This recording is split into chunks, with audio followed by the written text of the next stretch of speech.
Hello, been a while. I want you guys to check something out.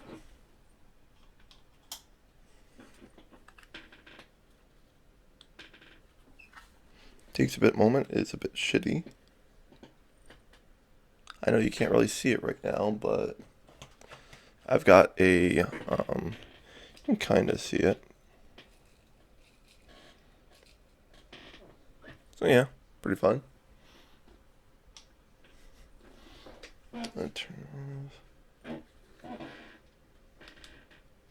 Yeah, always pretty fun to have shit like that.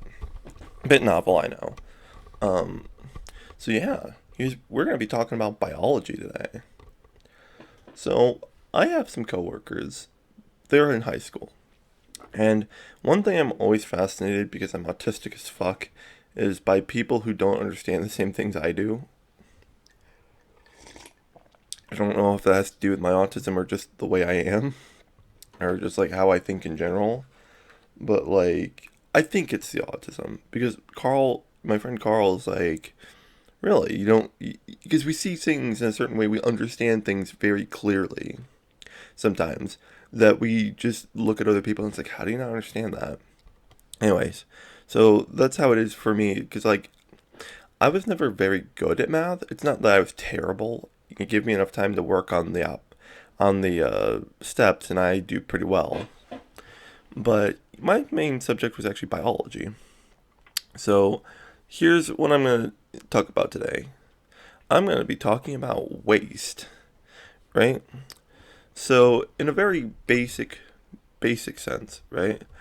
If you really want an in-depth look, aside from like a lecture, there's actually a wealth of lectures on a lot of subjects on YouTube. But you also have Crash Course, I believe it's the channel name.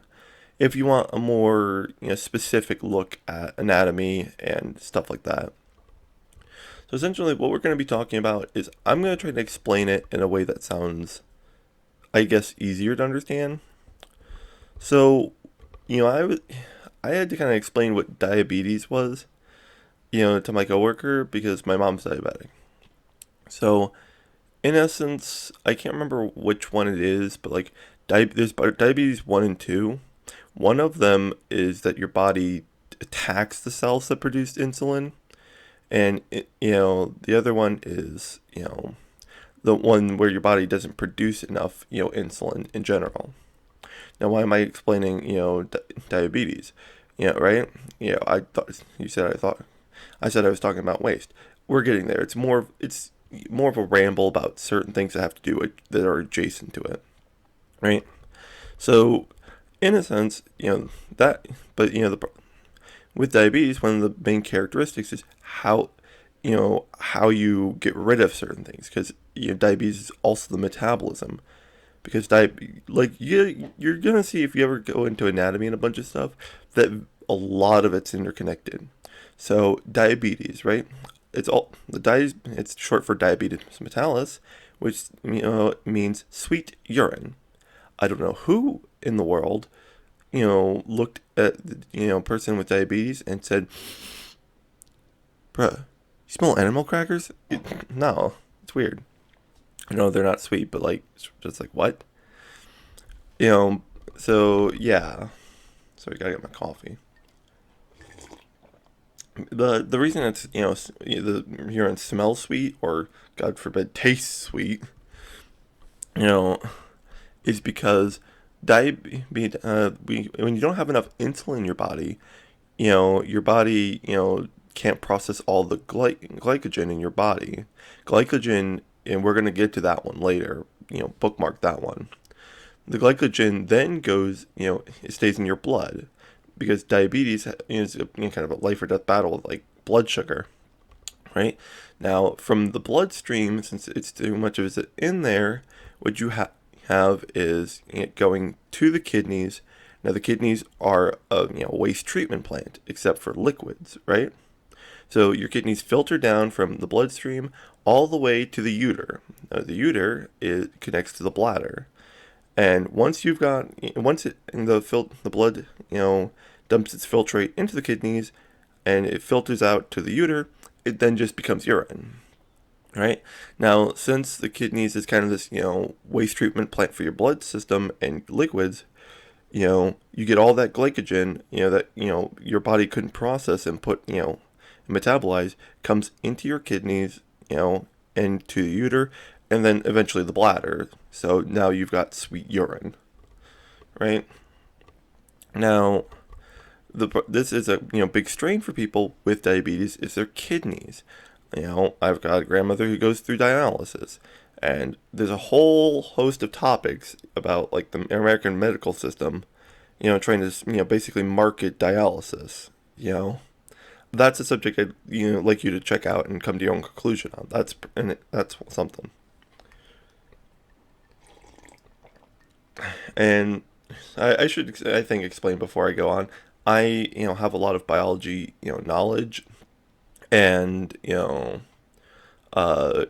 degree is going to be pretty close to anatomy, so that's why I know a lot of this stuff. All right. So now you've got like this diabetes, right? Well, so then you have things like just digestion in general. You put food in your mouth, you chew it, your saliva starts the digestion process. It goes down through your esophagus into your stomach, and then starts its wormy, twisty way around your intestines.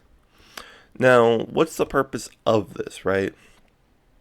So from digestion, I had to explain kind of like what digestion was. What the, because obviously everyone knows you eat food, but do you know why, or what's the purpose of eating food essentially, like in an academic sense? So I kind of have to explain, like, think of your body like a car, right? Because in a car, there's gasoline is just inert. It doesn't do anything unless you act upon it. Obviously, you had those people who are hoarding gasoline and then get into a car accident, it blows up. Obviously, that's different. However, gasoline by itself doesn't do anything. Now, when you put it into the gas tank of a car, and turn on the car, that turning on of the car starts a kinetic, a chemical reaction that uses the energy stored in the, yeah, we're getting into a bit of chemistry, mind you, because humans are biochemistry. So when you turn, that chemical reaction uses the energy stored in gasoline to power the car, right? Then you're allowed to move, and the waste of that is exhaust, including things I believe like carbon dioxide and carbon monoxide. Both are deadly to humans, right? Well, obviously in like certain, yeah, but like you know what I mean, right? So think of your body like a car, and now mind you, the analogy is a very good one, right? And that comes from Schoolhouse Rock. I don't know if y'all ever had to watch Schoolhouse Rock, but that was my shit in the day. Um, yeah, that's actually word for word what the song is. It's just comparing your body to a car. Now, when you eat certain things, there's certain makeups that of food you need. That's why it needs to be variety. So like you have to have protein, right? You have to have carbs, and you have to have fats. That's why those are called the macronutrients in like bodybuilding and stuff, because those ones are the most important, right? Now fats are like lipids. That's for things like your DNA, or not your DNA. That's things for like your cell walls, and certain other parts of your body that you need. Then you have proteins, which is for a lot of your neurological functioning, right? Your muscles, it's a bunch, like a lot of they're very important. And then you have carbs. Now, I was about to flip you off. Sorry.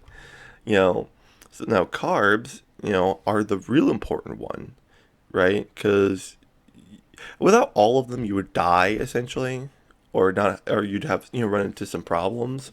However, carbs, have what we call glycogen. Now we're coming back to glycogen.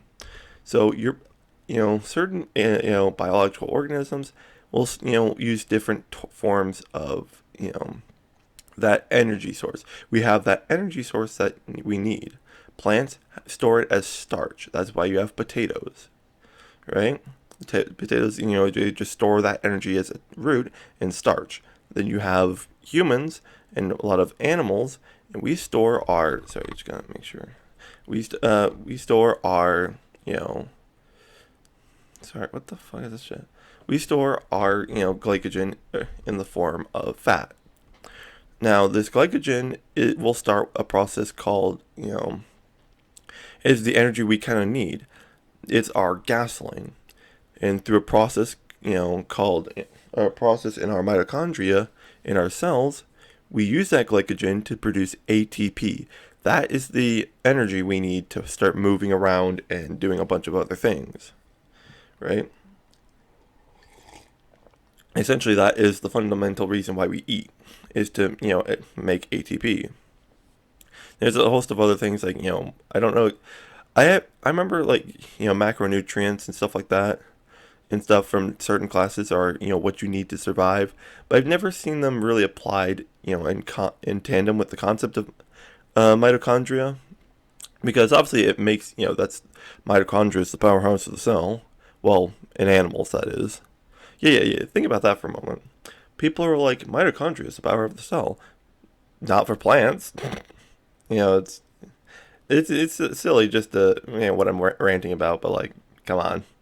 It's not for cells. It's like I can't remember if it's the chloroplast or the chlorophyll. No. But you know what I mean. Yeah, and so it's kind of like, why we eat is the end goal. Because actually, the mitochondria, the reason it's the powerhouse of the cell is, so there's 3 stages that go through your mitochondria. There's one, it doesn't need oxygen at all. It produces like, a minuscule amount of ATP. You have the second part, I think it's the citric acid cycle. And, it produces, marginally more ATP. And then you have, I think it's called the hydraulic cycle. I don't quote me on this, mind you.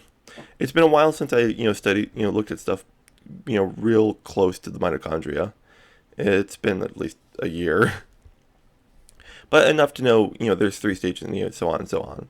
Now, this third one is the most important, and it's actually what, cyanide will target, funnily enough. It will target this particular, part of the, cellular respiration, which is the whole overarching name for this thing, right? And what it will do is it will target this little chain, right, where this reaction occurs, stop it, and then you die. You seizure out, essentially. But yeah, this last cycle, I think it's called the hydraulic cycle, right? Don't quote me.